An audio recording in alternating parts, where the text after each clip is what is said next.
আসসালামু আলাইকুম রাহমাতুল্লাহ।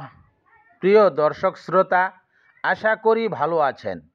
নবী করিম সাল্লাল্লাহু আলাইহি ওয়াসাল্লাম বলেন, তুমি আল্লাহর কাছে এমনভাবে দোয়া করো যে আল্লাহ তাআলা তোমার দোয়া কবুল করেন, এবং এটিও জেনে রাখো তুমি উদাস ও অমনোযোগিতার সাথে দোয়া করলে আল্লাহ তাআলা উহা কবুল করেন না।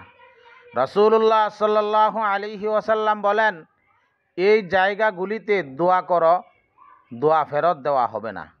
নাম্বার 1, যখন রোদে বৃষ্টি হয়। নাম্বার 2, যখন আজান হয়। নাম্বার 3, সফর অবস্থায়। নাম্বার 4, জুমার দিন। নাম্বার 5, রাতে যখন হঠাৎ চোখ খুলে যায়। নাম্বার 6, বিপদ মুসিবতের সময়। নাম্বার 7, ফরজ নামাজের পর দোয়া।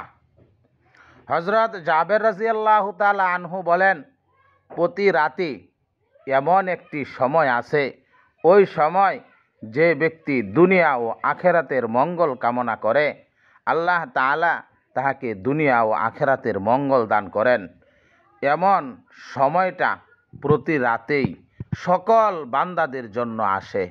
আল্লাহ তাআলা আমাদেরকে এই সকল স্থানে দোয়া করার তৌফিক দান করুন। আমিন।